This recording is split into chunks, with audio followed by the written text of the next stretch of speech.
Welcome back to Moon to Moon. This is episode 205, and it's the art of electional astrology with Kira Rehberg. This is such a fun conversation. It allows me and you to nerd out with someone who loves to nerd out with astrology. It's just so much fun to nerd out with astrology, and so many people in my community get this. So this is for all of us astro nerds, that all of us that the rabbit hole never has an end.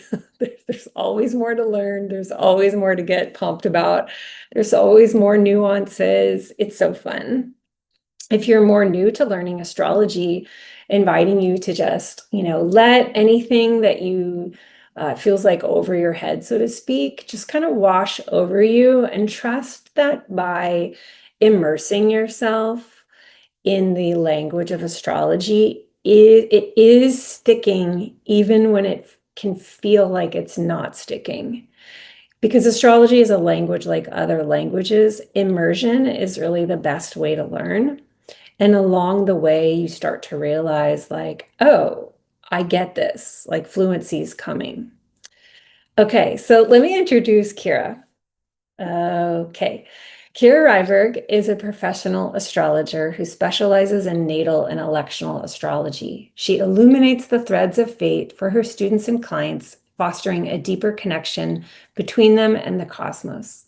Kira has been published in the Mountain Astrologer, featured on the Astrology Podcast, and authored multiple guidebooks on various astrological topics.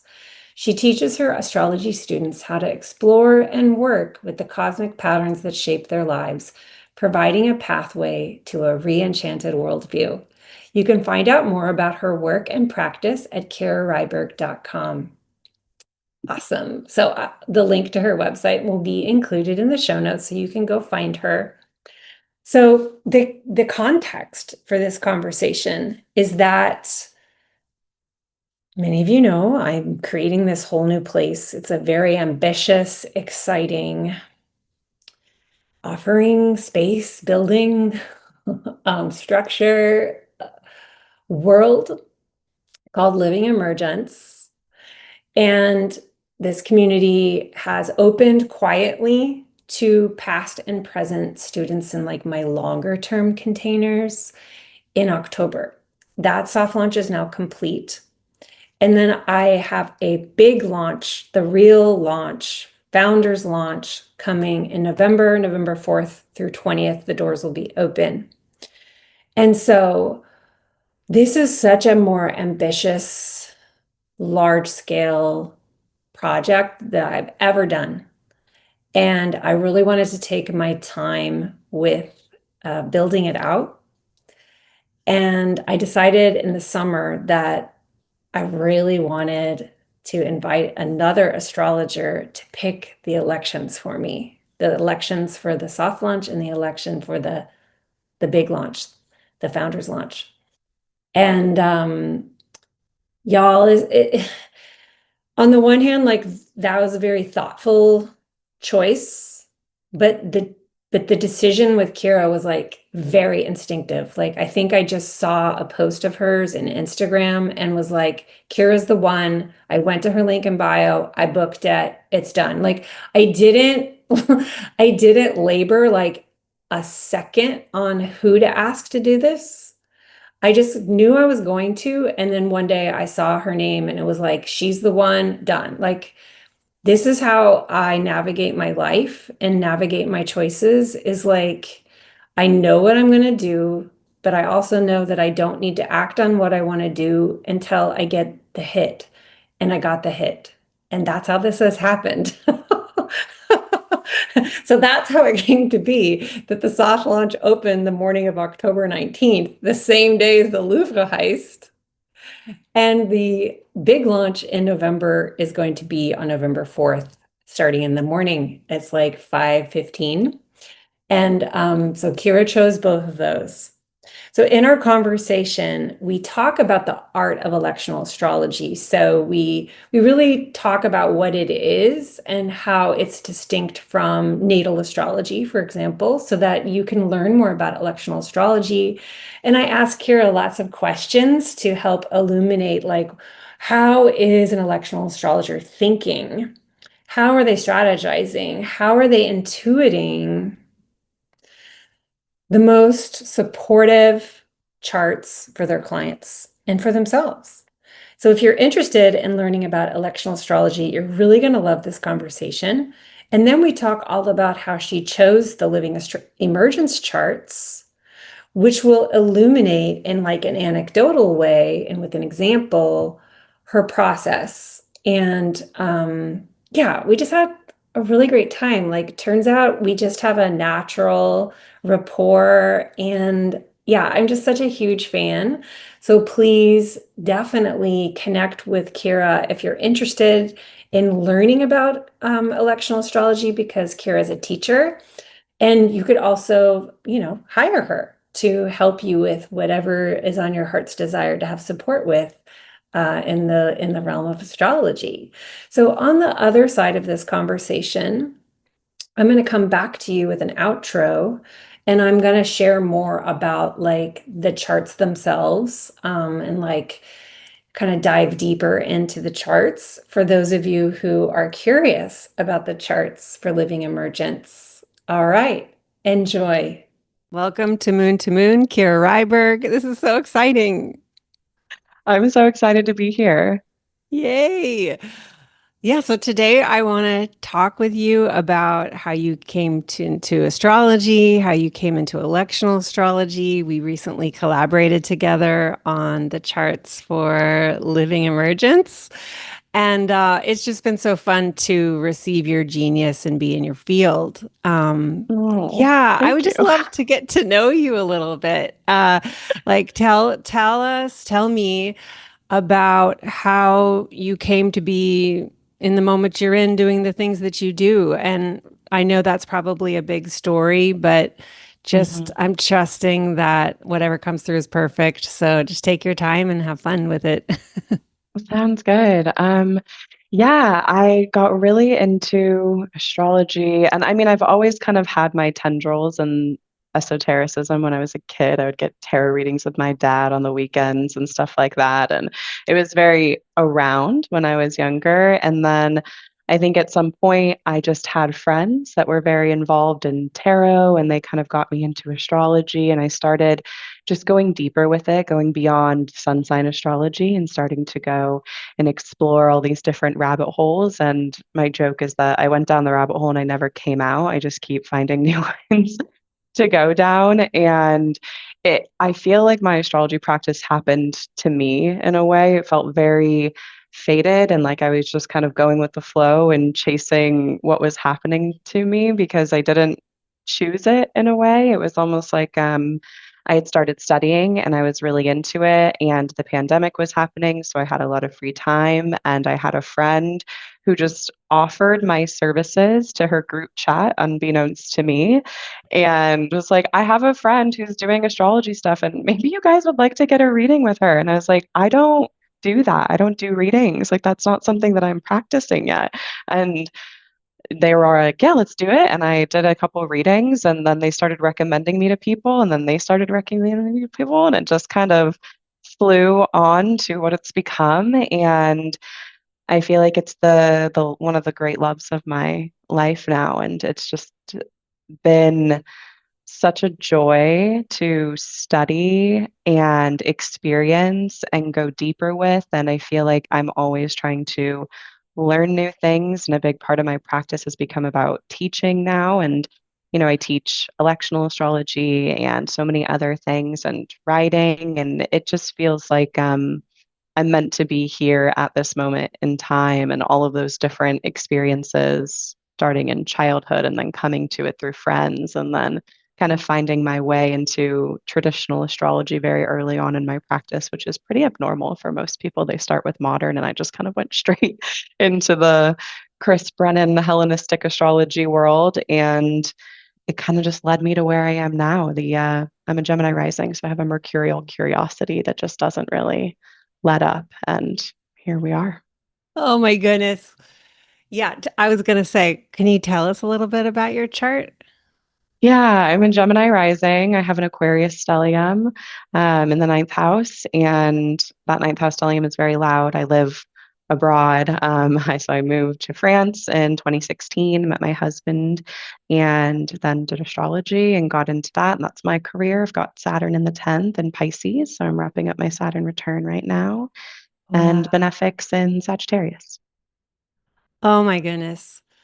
Um, wow, I love it. Saturn in the 10th. Saturn Yeah, in the I 10th. have a daughter with Saturn and Virgo in the 10th because she's Mm, Sag rising. yes. I'm so curious. I know it's like off topic, but I'm following where my curiosity is taking me. Um, yeah, I'm so curious what you feel about that placement now that you've been going through the return the last few years. Yeah, it's a heavy placement, I think, to hold. I think that I always say it's like the weight of expectation placement. And depending on what Saturn rules in the chart, for me, ruling my stellium, I feel like it's my own self putting that weight on myself, to constantly assume more levels of responsibility out in the world, to practice really ethically, to do things in a way that I feel really proud of, but it feels like a lot sometimes. I'm like the provider for my family, and there's all of these kind of different things that add to that weight, but it is something that I feel, I've learned to love that Saturn, even if it can feel like a pressure cooker kind of placement sometimes. Yeah, yeah, thank you. Of course. So, yeah, my next question was you said Chris Brennan. I'm curious, like, as you've bumped around to learn who you learned most from. Yeah, I took Chris Brennan's Hellenistic astrology and electional astrology courses early on in my practice, and that was kind of my foundation. And then I've studied with a lot of different teachers, whether they know it or not. Um, taken a lot of one-off courses, and I've studied with Christopher Warnock. I've taken a lot of Austin Coppock's lectures, and then I did a lot of Robert Schmidt's lectures as well. And he's no longer with us, but a lot of his work has been largely influential on my practice and my understanding of Hellenistic astrology. I think he's like a mad genius in a lot of ways. Oh my goodness. I don't actually know his work. You can Oh, still it's get the lectures. yeah. He was one of the main guys at Project Hindsight when they were doing a lot of the translations of the early Greek texts, which is what a lot of our Hellenistic understanding rests upon. And so he was one of the main translators, and he has an immense knowledge of Greek and ancient languages, and he's a very particular man, and likes, everything needs to mean something, and goes on little tirades and rants. And I think you either love him or you hate him a little bit, but I love him and I love the rants and I love going on this hour-long digression. And I think he's just a genius. And yeah, you can get his work on projecthindsight.com, I think. Okay, thank you. I'll provide a link for that. So would you say now you mentioned that you're teaching and then you work with folks one-on-one as well? Yeah, I have a pretty good client practice and I see clients every week and I absolutely love it. I think that's my benefics in the seventh house. I just love holding that one-on-one space and connecting with people over the magic of astrology. And then I've started to teach and write a lot in the last couple of years. And I have an electional astrology course. And I also do a lot of one-off lectures and collaborations with other astrologers. And I think that ninth house stellium part of me is like, it's not enough just to learn it all. I have to teach it. I have to share it with other people and help them understand it too, because it's been so largely impactful for me, not just in a business context, but in the way I see the world and the way that I relate to other people and the way that I've come to accept fate's presence in my life and the ebbs and the flows and the ups and the downs. And I feel like it's such a supportive framework through which to view reality. And I really love sharing that with other people and helping them understand it and integrate it and have that space for it in their lives in a way that makes sense and feels like it can promote more ease, which I think is one of the blessings of electional astrology, is it kind of helps you choose moments to act that can make your life a little bit easier. And I think in a lot of ways, life is hard enough. And it's really nice when you find a tool that helps make things just flow a little bit more, can make you aware of potential challenges or pitfalls or things that are going to be a little bit more difficult so that you can work around them or you can accept them, you can move through them. You're not surprised by them when they show up. And so I think a lot of what I like to teach is how do we make sense of all this and what does it mean for us? And also, how do we just make life easier to live? Hmm. Yeah. Yeah. So I feel like what might be helpful now is to explore what electional astrology is, especially for anyone listening who doesn't know about this whole world. Hmm. Um, yeah, I'd love to hear what fascinated you about it or like what kind of pulled you in, and then what you wish everyone understood about it, about what it is and maybe what it isn't, and how you know, just like how it brings joy to your practice. Yeah. Well, electional astrology is a different branch of astrology than natal. So most people are familiar with you have a birth chart. This birth chart says things about you and your life and your personality and all of these different things around the circumstances of your being. And electional astrology is another branch of astrology that operates on the premise that everything has a birth chart.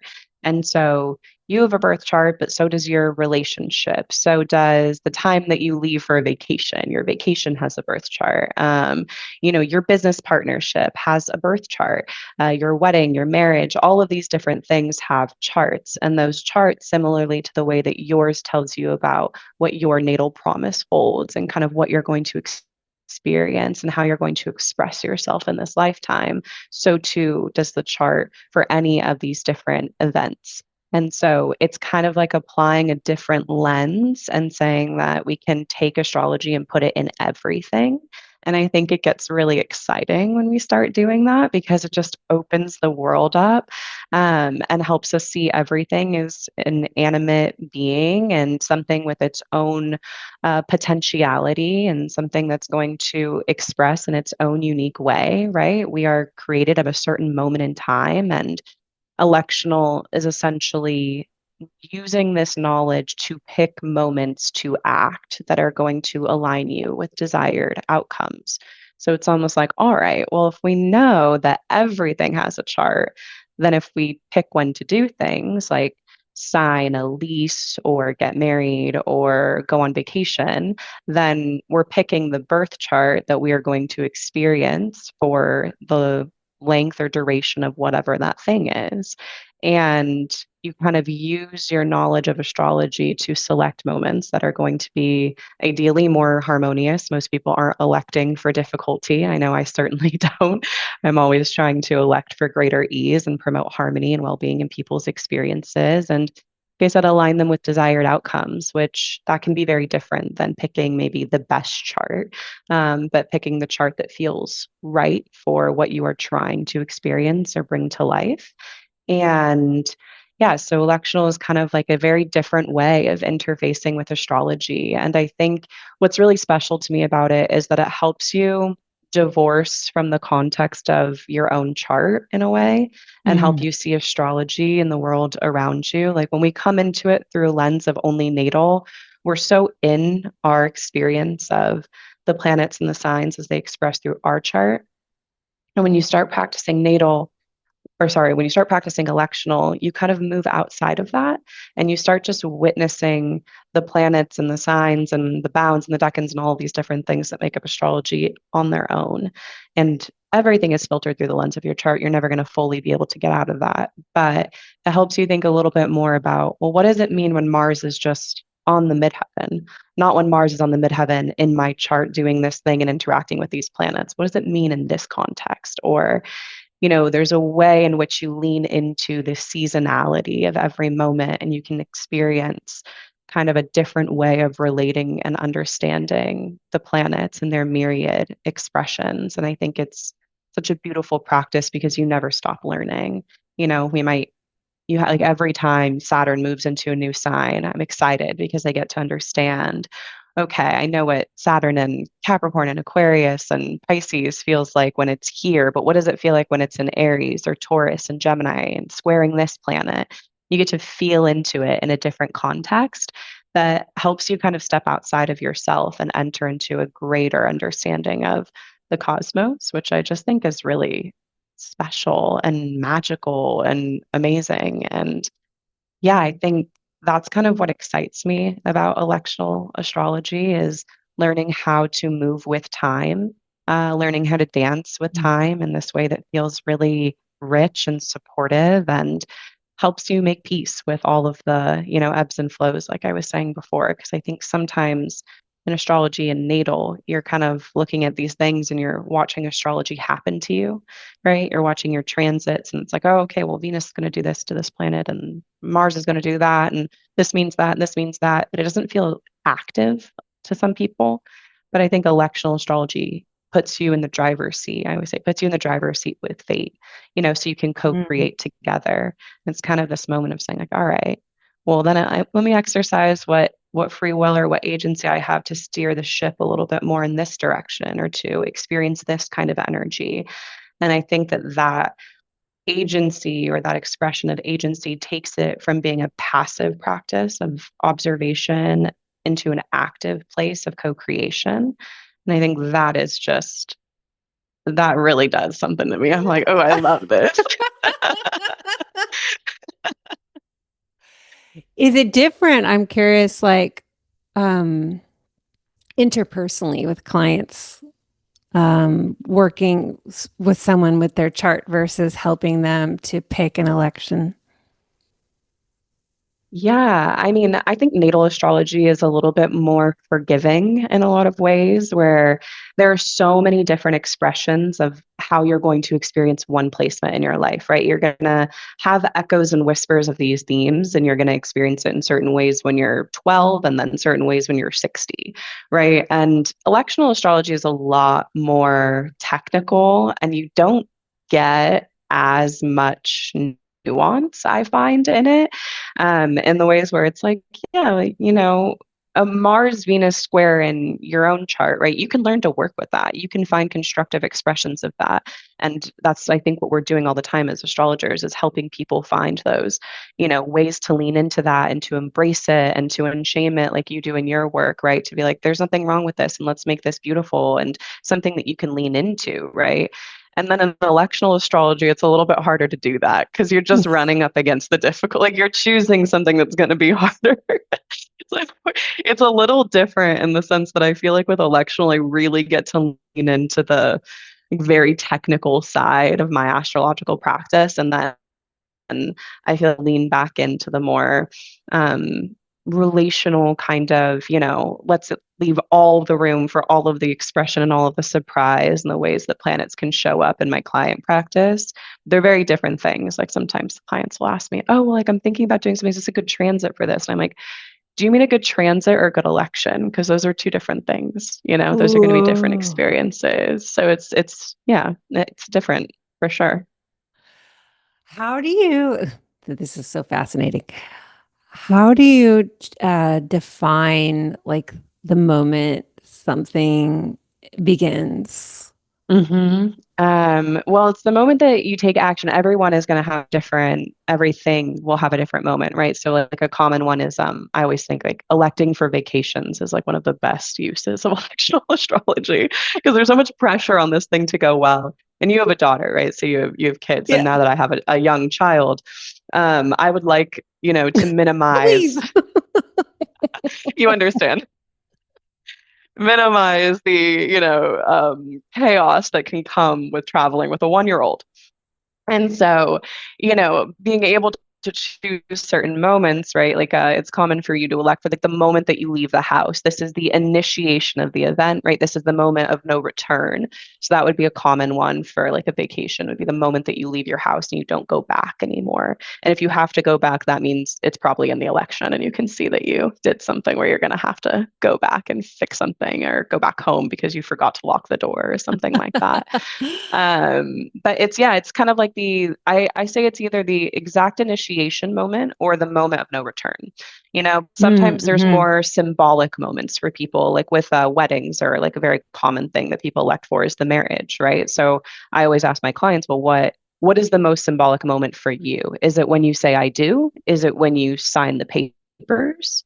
You know, Uh, is it when you send the papers? Like for you, what feels the most significant? Because that's going to change what we're electing for, right? What is that? You can do moment of no return or you can do most symbolic kind of moment, but it has to be when you're starting the thing. So we can talk about, and I guess we will, the chart that we did for our living emergence. And, you know, when you're starting that is, well, when people know about it, right? That's the moment of no return. Once you press send on that email or you've mm-hmm. let people in or they know about it, you can't take it back anymore, right? You can't fiddle with it in the same way that you could prior. And so, yeah, it's like it's the initiatory moment, but that moment will be, it can change. There's a little flexibility. And, you know, people like myself that are really into electional, we elect for all of the moments in between because, you know, that's who we are. That's who I am. Yeah. Tell me, in for you, is there a particular like this thing here is the most important thing, like where the moon is, or like how's the chart ruler doing? Like, what have you found is the most significant piece of all the pieces? Those two are probably holding equal weight to me, the chart ruler and the moon. I think there's a lot of emphasis on the chart ruler in electional astrology because it represents the person who's taking the action, represents the person who's initiating the event along with the venture itself, right? So you want that planet to be dignified or resourced or supported or not in a harsh aspect to, you know, Mars or Saturn or a planet who's a little bit more capable of bringing about some challenges because you want the person to feel supported when they're starting something. And so I'm always focused on the chart ruler because it's important that you feel good going into the thing, or very likely you're not going to make it to even do the thing in the first place, right? If you come into it in a place where you're not feeling good to do it. And then the moon as mediatrix, as the great initiator, as the planet who brings all things into being, I place a lot of emphasis on the moon in my electional practice because where she is going, who she's talking to, the influences. That's going to kind of talk about how the event goes in a both general and specific way. But I kind of think the moon is everything. She's everything to me. Yes. So you need, I mean, we're on moon to moon, right? So here we go. But you need her, right? And so I'm always, yeah, really focused on what the moon is doing as well. Those are kind of the two where if you're just trying to toe dip in, those are really, really beautiful starting points and they will get you very far. They, just working with those two things is going to eliminate 90% of the charts that you're looking at. Mm. Yeah. Are there certain moon placements that you're like not electing on that? Like in a certain house or you're nodding? Yeah. And I want to be clear that this is not natal astrology, Yes, right? right. So Yes. I have no problem with someone who has a Scorpio moon in their chart. Am I ever going to give a client a Scorpio moon election with the moon in fall being, you know, ruled by a malefic where she feels under resourced and where the event is probably going to struggle or where the experience is going to be harder? No. And it does, that's kind of a baseline thing for me. Like, I'm not putting the moon in Scorpio. I had a client recently where like, I'm getting married. These are my dates. Like, what do you think? We've both got Scorpio placements in our own chart. You know, I think even though the moon's, you know, in Scorpio, maybe it's okay. I was like, no, we're not doing that. We're not doing that. We're not, we're not putting the moon in Scorpio. So I won't start anything when the moon's in Scorpio that's really Yeah. significant. Obviously, we have to live our lives, and it's not like Hmm. I just sit back and do nothing when the moon is in Scorpio, but I kind of am aware of that. And I know that when I do, if I start an article, for example, on a Scorpio moon, it's going to take me 3 times longer to write it because I'm going to be struggling through it. It happens every time. So now I'm just like, I'll just wait until the moon's in Sagittarius, and then I'll do it and it'll be so much faster, even though I waited. So there's certain things like that. Yeah. What does one do when the moon is in Scorpio? Just chill, rest. Don't do much if you can avoid. I really think Scorpio moons. It's like the moon is nourishment, comfort, security, our physical body, right? I think it's a really beautiful time to not be trying to be productive, to allow yourself to get in tune with your body, to nourish yourself. It's usually a time where most people feel a little bit worse for wear, during that transit, and obviously chart dependent, right? Maybe you do have both benefics in Scorpio and you've got a night chart and it's a good house and it's okay for you. For me, every time the moon's in Scorpio, I feel like I'm dying. Like every time there's a big thing, my daughter doesn't sleep and I'm up all night and then I've got to work, clients the next day. And so I just try to lighten my load on Scorpio moons where I'm like, how can I make this easier for myself? I think we're kind of programmed to choose hard mode a lot of the time in the world that we live in. And I think Scorpio moons for me are an invitation to try to choose easy mode as much as I can. Hmm. Do you feel that way about Capricorn for moon as well? Is it different? I think it's a little different. I still wouldn't choose a Capricorn moon for an election. I don't want the moon in detriment.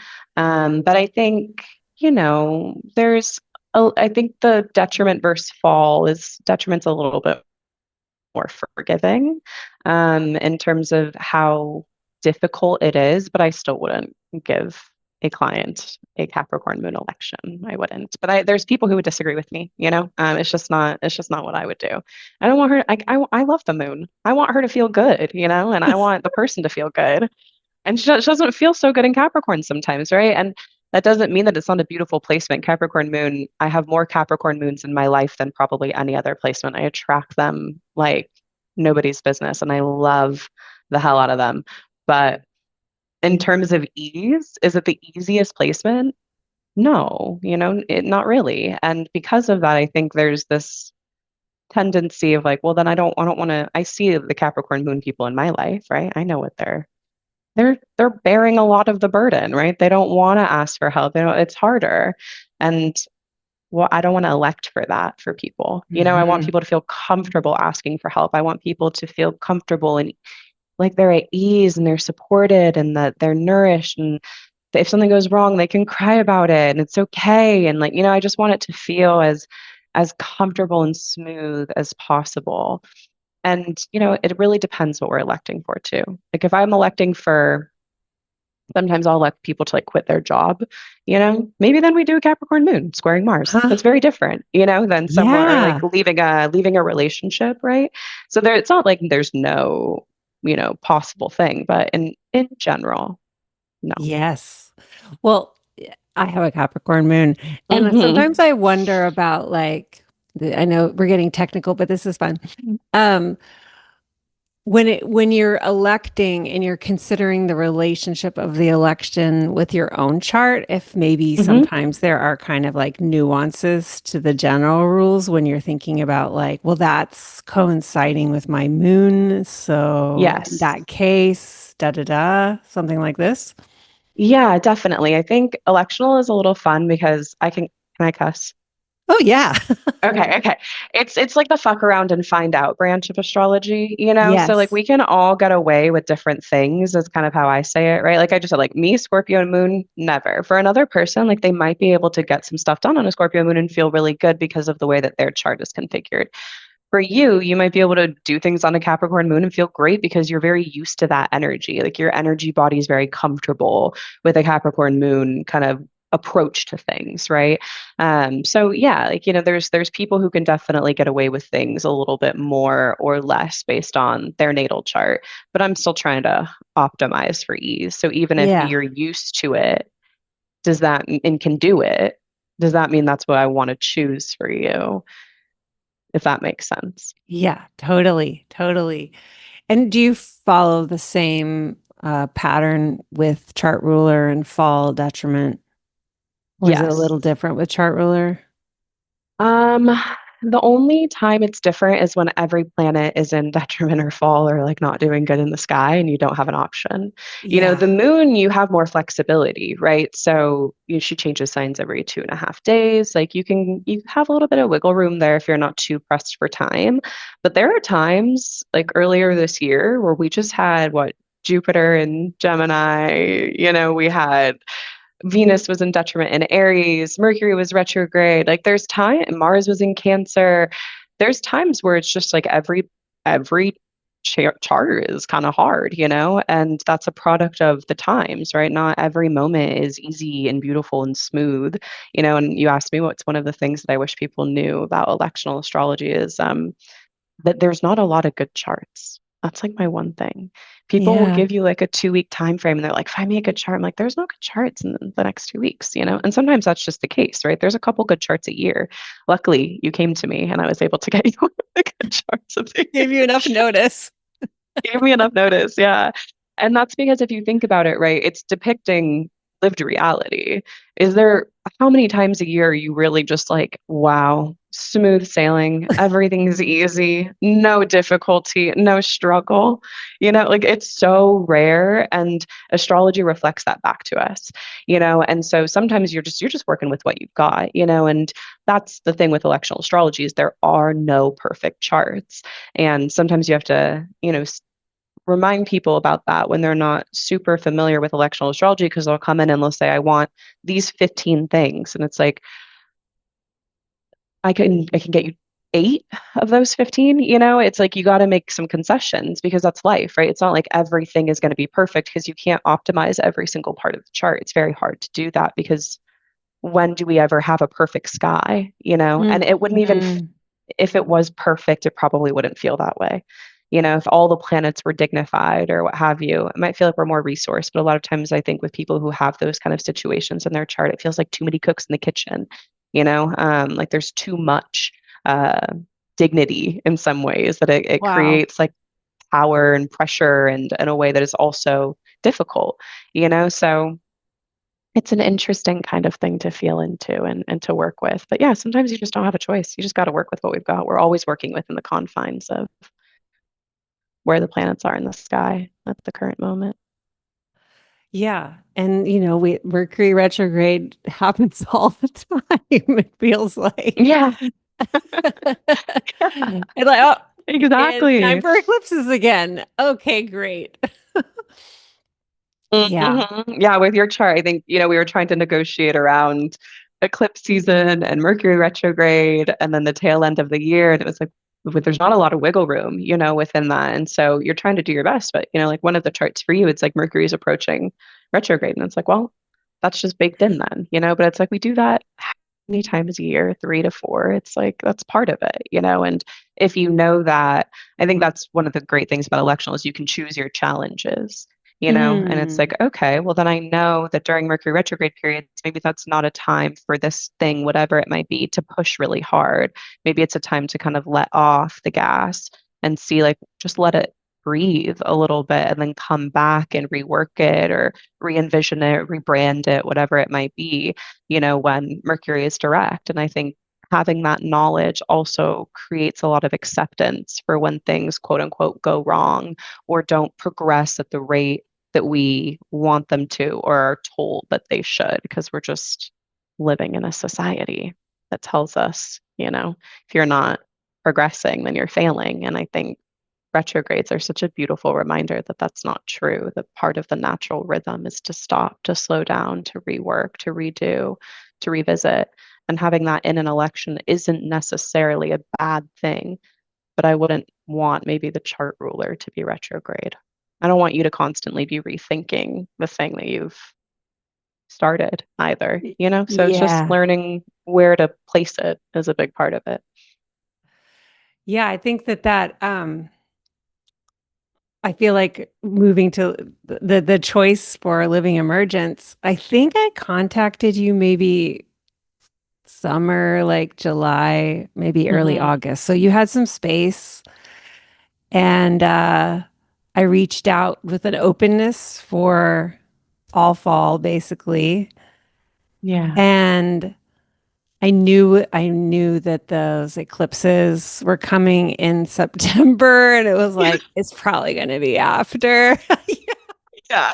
And can I handle that? Yeah, actually, following the Leo Mercury retrograde, it was like, I'm probably going to want a lot of space. So I guess it could be any time in the fall, Kira.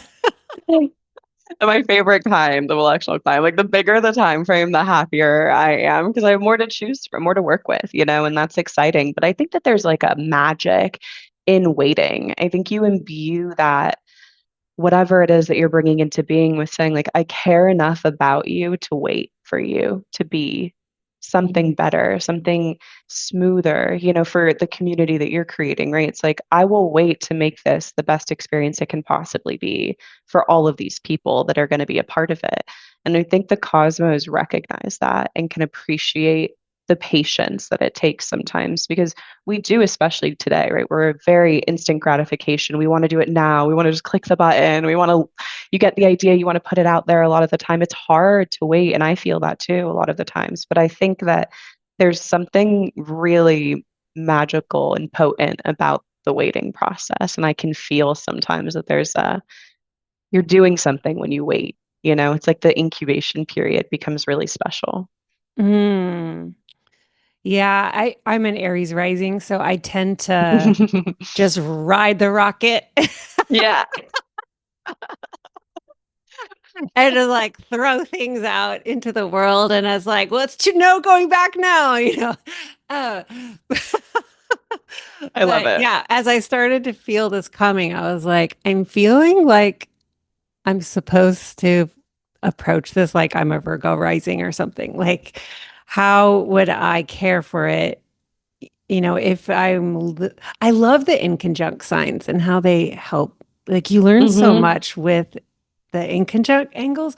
I feel like Virgo is really supportive for me. Of course, I'm also Pisces, so it's the polarity.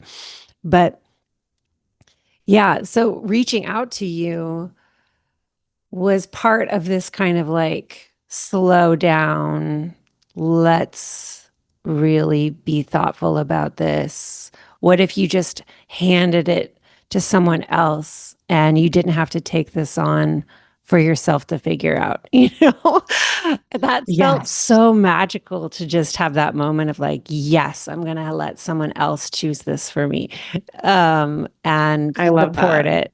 it.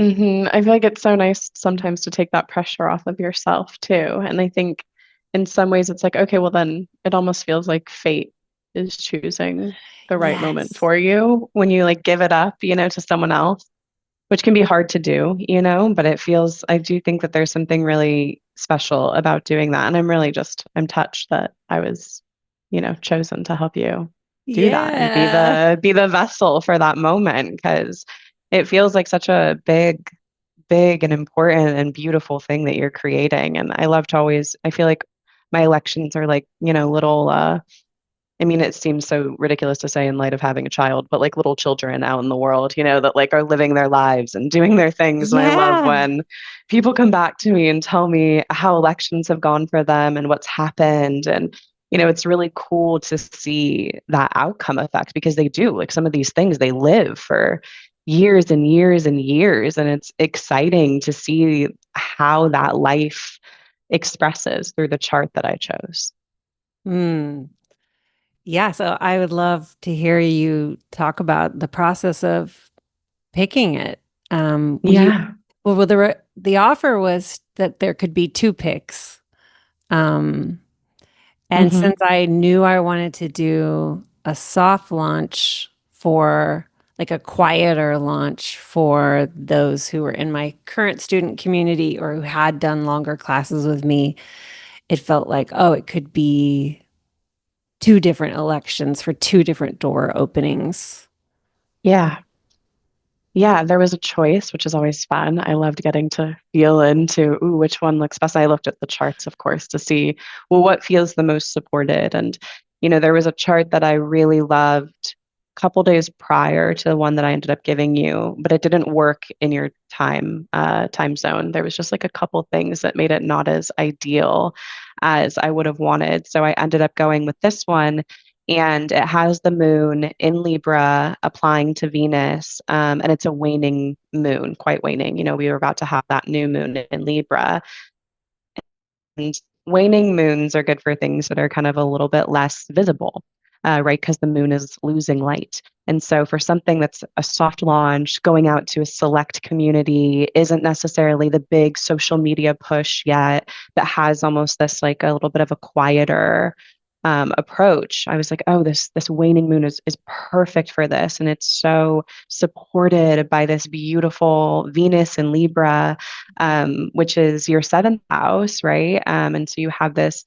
I do always think about the person's chart as well. That's a really big and important factor for me is I want the chart to be good, but I also want it to be good for you. You're the person doing it, right? And a good chart is not a good chart for everyone.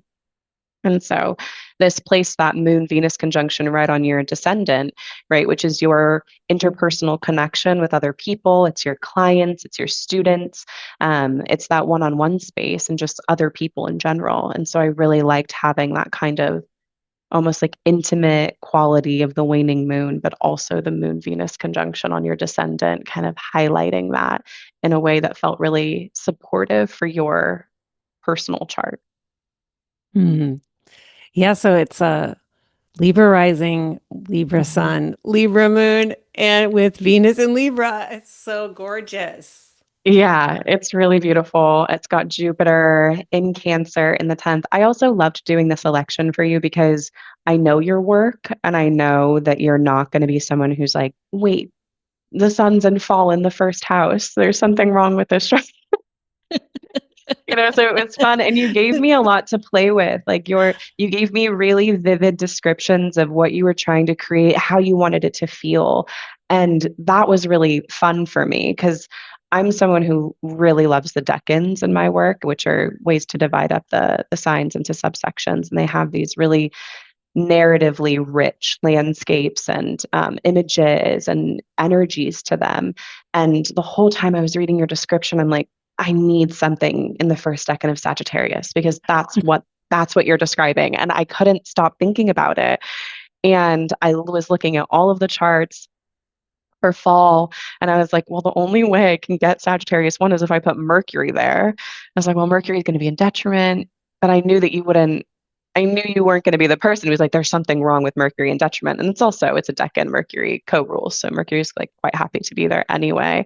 But I felt like there was just this mythical, magical, meaningful energy that you really wanted to come through where it felt playful, but also serious, but also like we can go on the journey together. And I really associate that first decan of Sagittarius with going on the quest. It's like, all right, we're setting out, we're doing the thing. There's a lot of excitement and enthusiasm. And everything you were describing to me was so of that for the second, because we did two, we did one for the soft launch and one for the actual launch. And I was like, okay, we're going to put Mercury there for the actual launch because it just felt so descriptive of what you were trying to create. And I think that's one of those fun things with electional. Sometimes, yeah, maybe the planet doesn't have all the dignity in the world, but it's creating the energy or the vibe. It's the curation element of it. And I felt like that was what you were going for. So I was really excited to lean into your descriptions of everything.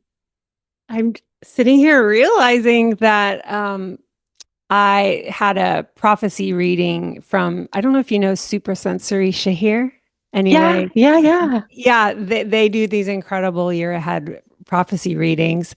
And my November card is Eight of Wands. Of course. Of course it is. That's perfect. I love that. Yeah, Eight of Wands corresponds with the first decan of Sagittarius for anyone who doesn't know. So that's a really beautiful And with sync. I love Mercury, that. yeah. Um, so oh my gosh, I just love when things like light up that way and link. Yeah. Yeah, and then the the Mercury in the first chart is like conjunct Mars in Mm-hmm. Scorpio. It is. We were talking about before we came on how this happened during the day of the Louvre heist. And how they have similar charts, which is funny. But yeah, there's this Mercury Mars conjunction. But Mercury rules the ninth house in that chart. It's a night chart. So Mars is more constructive. Mars is really trying to bring like a passion and an energy and an ambition. And they're in the second house of that chart, which is associated with nourishment, self support, resources. Obviously, the financial outcome of the venture is also connected with the second house. So, any launch, I'm trying to get the person a good second house situation. And I liked the symbolism of having the ruler of the ninth house of astrology and learning and teaching in the second house. So we have like this direct connection between these subjects and how you're earning a profit, but also how the whole container there's like this component that you're being nourished by these topics, right? That those are supportive of the self and the container that we find in the first house. And so that Mercury Mars conjunction is also in Mercury's bound of Scorpio. So Mercury's got some dignity there. And this bound is one that is so attuned to magic and to ritual and to just going really deep into study and almost like the never ending hole that you can't get out of. And I see it all the time with people who are really, just like, I need to learn everything I can about this. I want to merge with my craft. And just there's this really beautiful kind of energy there. And your space isn't just about astrology. It's about magic and stepping into your power and doing that through coming together, but also, not being ashamed of that desire. And it felt really aligned with this kind of more occult part of Scorpio to have both Mercury and Mars there, leaning into that a lot more. And yeah, I mean, I could go on about the chart clearly for a Yes, please. while. Yeah, I loved how you brought in these other elements like fixed stars. Mhm. Has that been a fun thing to deepen your practice over the years? Yeah, absolutely. I feel like the fixed stars are so numerous that I still feel like I'm like a baby when I come to the fixed stars, because there's so many of them and it takes a long time to get through them. So I kind of approach them one by one and just add one at a time into my understanding and my toolkit. And it's been really beautiful to bring those into elections because you get to highlight certain parts of a sign. And when you have you're picking a moment, you can choose, where am I putting the ascendant in Libra? Where am I putting, this planet in this chart on this midheaven? And so you can lean into the fixed stars and those choices. And I think it's in the second election that I have for you where I put the midheaven on Procyon right next to Jupiter as well, which is a star that's connected to witchcraft. And, I was like, oh, this is perfect because you wanted it to feel that way. And then it's also in a decan that is presided over by Hecate. So you have the Oh, goddess of yeah. witchcraft also right there. And it just felt like you're kind of like attuning it in these little ways to bring certain influences in. And same with the ascendant on the second chart I sent you is I think is Spica on the ascendant, right? Which is this like abundant kind of energy. And there's this it's a very favorable fixed star, and there's a relational quality and also a technical prowess that comes with Spica and abundance. And so kind of leaning into the fixed stars has been really fun. And they can also just add a lot of support. It's been something that I've loved to do in my own elections for myself is like putting I love to put like the ascendant or the midheaven on Regulus when I need something to be seen. And it's almost like Mm. a because the fixed stars sit above the realm of the planets, you're kind of going above, and sometimes it can help mitigate otherwise challenging charts. Like if I have to do something visible on a Scorpio moon, well, then maybe I just put Regulus, there and it's going to soften it and make it go a little bit better. So there's fun ways that you can kind of bring in different stars or bounds or decans. And I love the nuances in astrology. I love to tinker what happens if I put the ascendant in this bounder in this one or on this fixed star or away from it. And, I think that I love it. So for me, it's really fun to be able to lean into that in my electional practice. Ah, yeah, as the receiver of it, It's so helpful energetically, because when you read about all of these gifts that are being bestowed on the moment, you can't help but then embody the stewardship of the moment with so much more trust, which is what you Mm, really need, um, yeah. to carry something through. It's just to trust in the vision and trust that it's all coming and it's all unfolding, and just like let go of the fear and just show up to trusting what you're doing. And so when you have like pages of support that are given to you, there it's such a boost. So you can just let go of like, I don't need to worry because this is already held. Like it's already held. Mhm.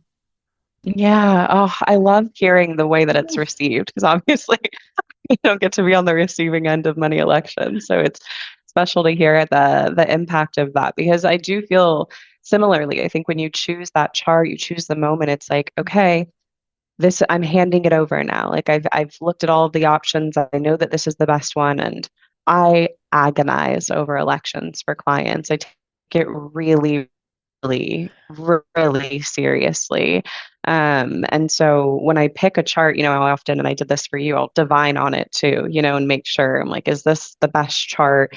What's the outcome going to be? And I kind of like double check my work a little bit with that. And once I feel like it's gotten to a really good place, I know I've done all I can do. I know I can't move the planets, I can't make it better, but I've picked the best moment and I have to trust that that moment is aligned. And what's really cool is when you can see that it is because of connections between the election and the natal chart or timing. Like you had a really cool timing thing happening with your zodiacal releasing the day of the launch. You go into a whole new period, I think, activating your 11th house, right? So the house Yeah. of community, right? And sharing your work with the world. And that happens, I think, from your lot of fortune, that shift on the exact day. And so it's almost like I trust that this is the right chart for you because I can see in your greater timing that you're entering a new period where you're meant to be focused more on community at this time.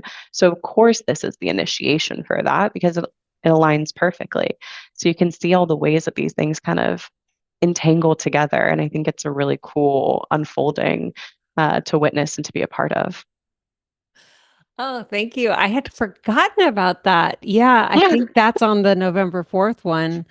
Hmm. And then reading it, I was like, I need to understand what more about this. Like you're reminding me that I was going to sign up to learn more about these the zodiacal releasing techniques, and because the way you were describing them, I activated that student in me that's like, Mm. I don't want to just accept this. I need to go learn about it. So thank you for bringing that back up too. Um, yeah, it just feels really yummy. And then with Mars and Scorpio and Venus and Libra, it feels really related to like right now this fall. I have Jupiter at my chart ruler Mars trining my Hmm. Venus.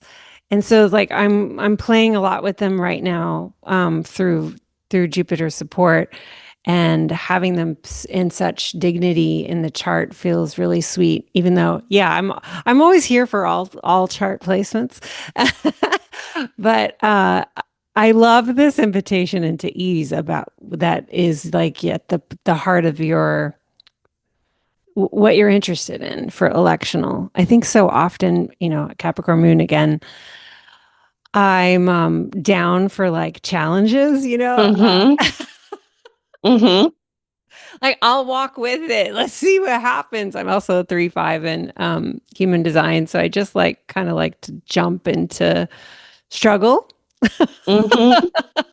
I mean, a lot of people do, right? A lot of Right. people do. And I think there's nothing wrong with that. I just Hmm. don't want to be the Yeah, facilitator of more struggle in your life, right? totally. And Totally. I think the invitation to ease is such a beautiful way to put Yeah. it because I think it's one of those things where even for myself, I'll look at it like, oh, this isn't the best moment to do something. This is going to be hard, but I'll do it anyway. I'll start here and I'll know that going in.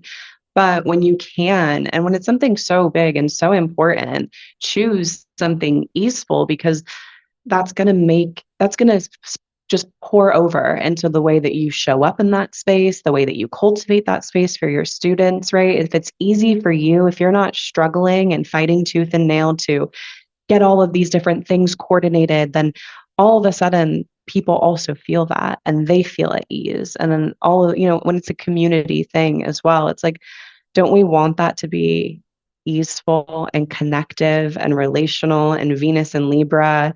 And, people are concerned about the well being of others, right? And equality and fairness and justice and all of these beautiful principles that Venus and Libra can bring to the Mhm. table, where if we would chose Venus and Scorpio, for example, which is where she's headed next, it would be a very different energy, right? People might be a little bit more protective, a little bit less trusting. And that's not the kind of space that we're trying to cultivate here. Yeah. There's nothing wrong with that placement or that approach. I'm married to a Venus and Scorpio, love them to death, but is that the vibe that we're trying to bring everybody into? I think it's nice to, like you said, have the invitation to choose ease when you've got kind of a malefic heavy chart, and it's like, well, there's a lot of ways in which we can choose struggle and make peace with that. But I would rather give you a little gift and be like, here you go.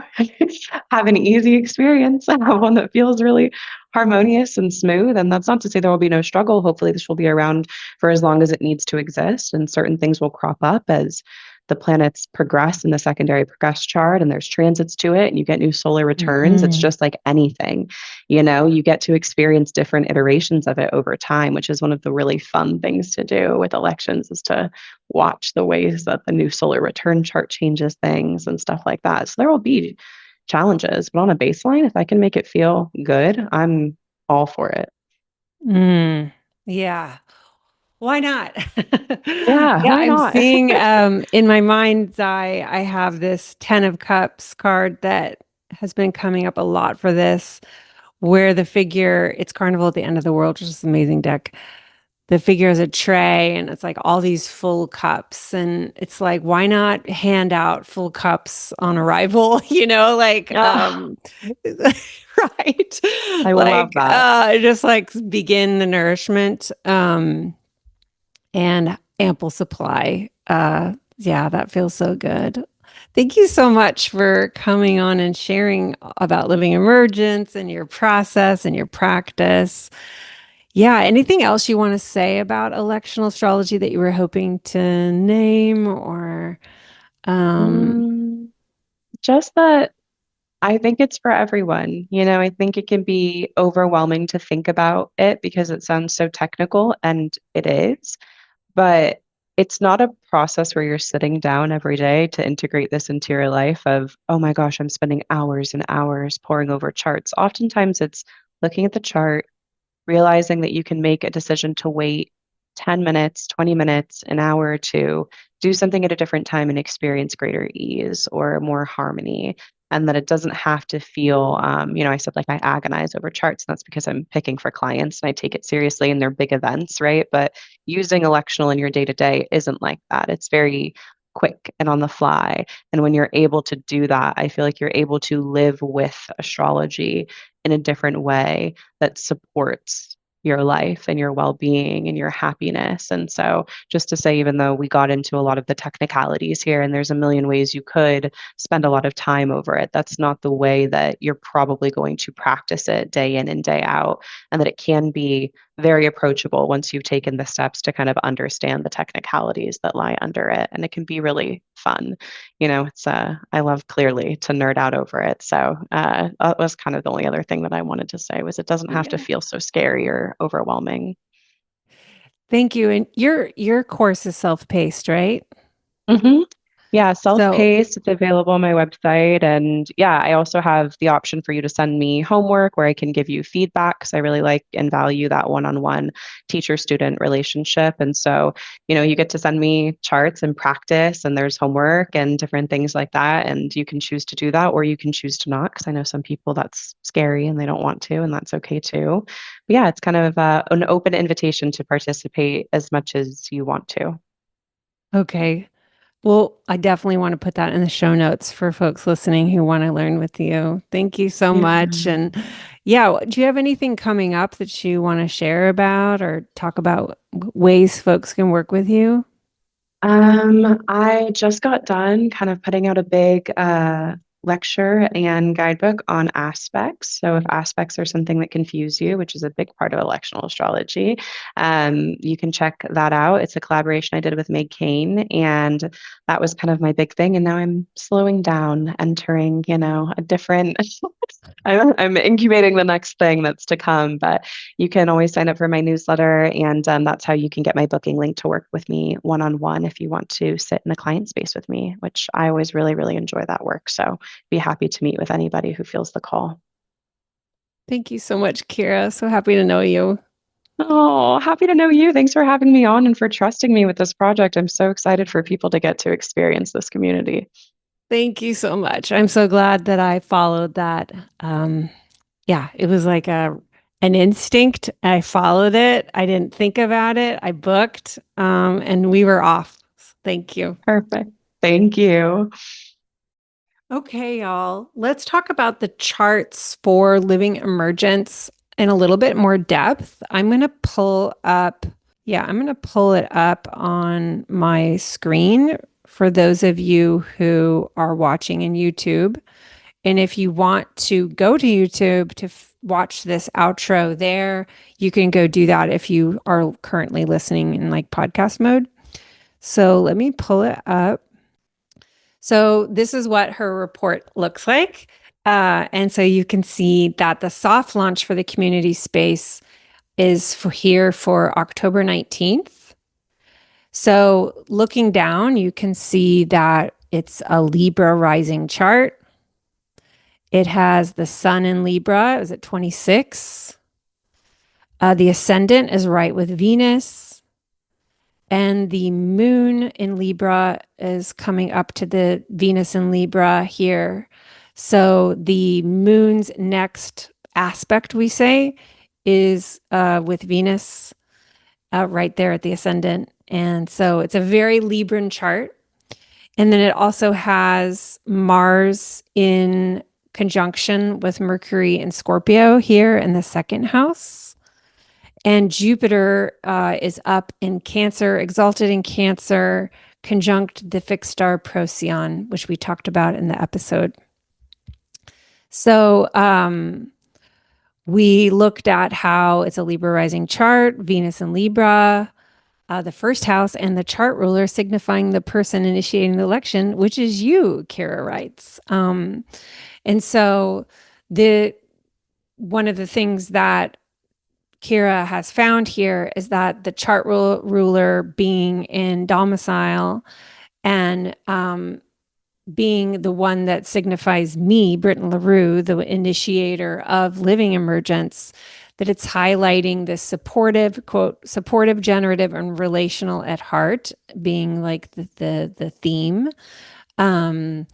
And that she notes that it's averse to both Mars and Saturn, protecting her from any harm. And that's because Mars is one sign over and Saturn is 5 signs over. So in conjunct aspects that allow them not to see each other, if you know about Hellenistic aspects. And so this idea of like the launch not encountering difficulty, because I, as Venus in this chart, have like so much dignity and am less, I'm not really engaging with the malefics. The moon, she writes, is the second most important factor in any election because she is responsible for bringing all things into being. The next aspect she casts tells us this will be the immediate results of the election, and this chart is in tight conjunction with Venus. The moon rules the 10th house of professional pursuits, because Cancer at the 10th in this chart, which indicates there are positive outcomes relating to your career that come about as a result of this chart. The moon is in an angular house, which makes her prominent and powerful and helps to make things happen with greater ease. She is waning in light as she approaches the sun, which feels perfect for the fact that this is a soft launch. Some invisibility is needed here. Despite that, the two luminaries are highlighted by being placed in the first house, which shows that not only is the project beneficial for you professionally, it also helps you step into a place of greater agency, visibility, and self-understanding. The sun rules the 11th house of large groups, communities, and audiences, and is placed in the first house because Leo is what's ruling the 11th house in a Libra rising chart. Back to Kira, this effectively brings the community directly to you. And while I wish the sun wasn't in fall, there is no perfect charts. There are no perfect charts. The outcome of the matter is determined by the ruler. And with that being an angular domiciled Venus, I'm not too worried about the sun's lack of dignity here. And then she says Jupiter is placed in the 10th house, which brings a profoundly positive influence into this election. It indicates that the actions that you take in the visible world with this project go well, feel nourishing, and are abundantly generative. Jupiter is dignified by exaltation, bound, and decan, which makes him the most dignified planet in this entire chart. The final decan of Cancer, where Jupiter sits, is one that is deeply connected to creation, spaciousness, abundance, and making things. To bring in a witchy and magical vibe, thank you, Kira, Jupiter is conjunct the fixed star Procyon, which is directly associated with witchcraft. This feels perfect for creating a supportive space for people to practice magic. And as Jupiter is overcoming all the planets in Libra, it also brings an overwhelming magical vibe into this entire election.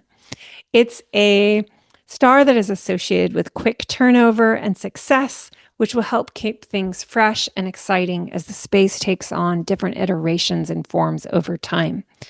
While we might put large groups in the 11th house, I tend to think of behind closed door community spaces as third house spaces. There is a camaraderie there, a connection that comes through repetitive contact, and it's also the house where we find witchcraft, ritual, and the goddess. Jupiter rules the third house, and due to him being placed in the 10th, it brings these themes onto center stage. It also helps ensure that those who enter into this space feel supported, encouraged, and connected with one another. Jupiter bonifies the sun, ruler of the 11th, by being in an overcoming square within 3 degrees, which adds additional support to community spaces, outreach, and the social element of this space.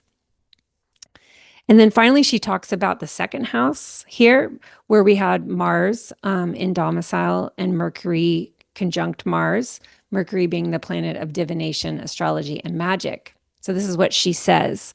The second house, as you know, speaks to finances and personal resources. And although we didn't discuss this much, I imagine that there is a desire for this space to also resource you financially and otherwise. Thank you, Kira. You are ruled by Mars in your own chart. She's speaking of me there as an Aries rising. So this also indicates that this launch is something that energizes you and invigorates you, and that you won't feel under-resourced as you move ahead with this project. Due to this being a night chart, Mars is of the sect in favor and thus much less malefic. Instead, Mars brings a powerful edge to the second house with him being in domicile. This signifies material support finding you as a result of creating this space. Mercury rules the 9th house of astrology and divination. That's because that's where we have Gemini in the Libra rising chart, which highlights how interconnected the finances are with learning, esoteric wisdoms, traditions.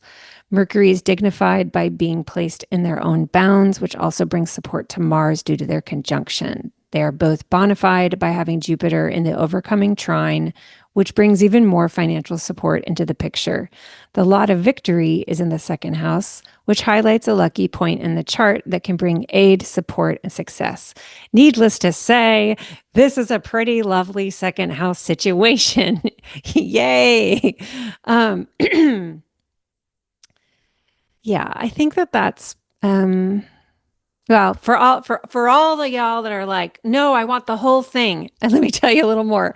In any election, we want to make sure that it's not only a good chart, but a good chart for you. We do this by creating favorable connections between the natal chart and the event chart.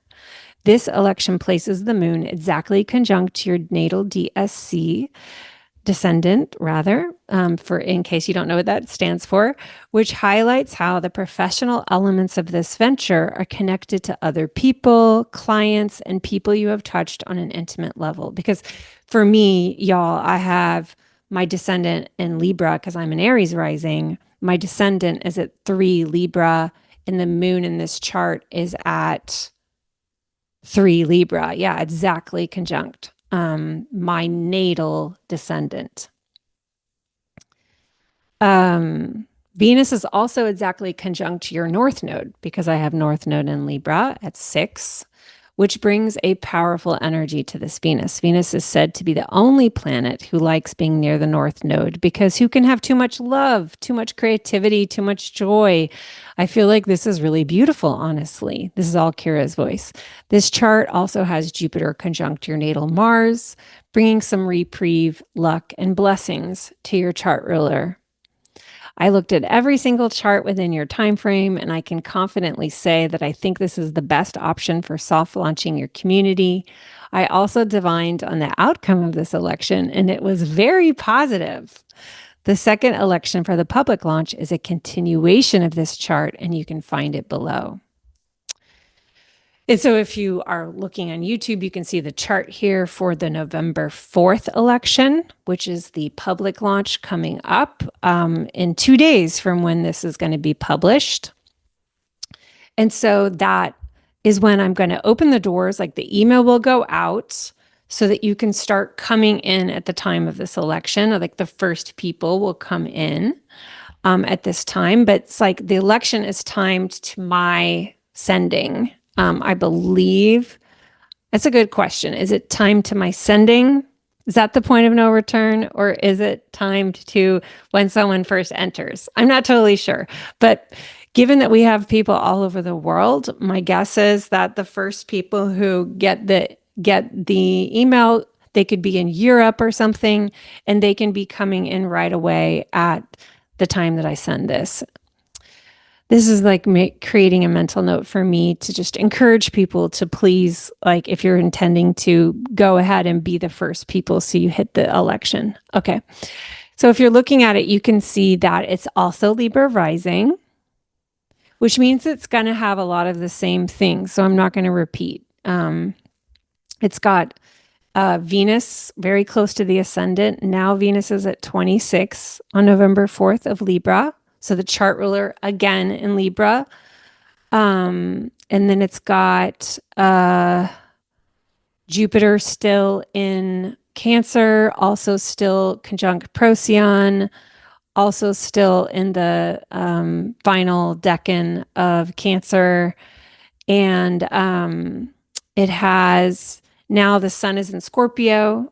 It's also got Mars still in Scorpio, supporting the second house of finances and resources. And now Mercury is in Sagittarius, which is something that we talked about in our conversation, how she had this like really strong feeling that living emergence was connected to that first decan of Sagittarius. And so she was so excited to have Mercury there. Of course, Mercury is slowing down to station retrograde. So it's a slower Mercury, and that's just going to be baked in. There's no like perfect elections. So that's the way it is. And then we have the moon in Aries. And let me read about that since that's a little bit different. In this election, this is Kira's words, the moon is now waxing and placed in Aries. Waxing moons are associated with generation and growth, and due to this moon being nearly full, we are reaching a climax of light. This signifies that this project will be visible and continuing to grow in prominence after the launch. While I normally tend to avoid the moon being in harsh aspects to any planets when the cosmos allow, she is opposing Venus in this chart.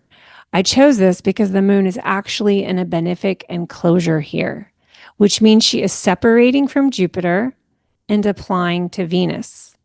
This indicates that she is moving away from something positive, the soft launch, and into something positive, the public launch and party.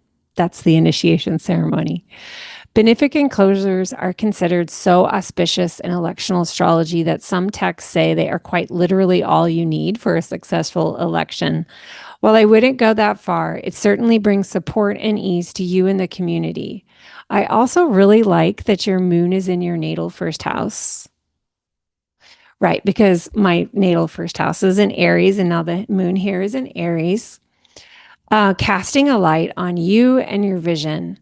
You are stewarding this community into being, and the moon helps others and yourself see that in a positive way.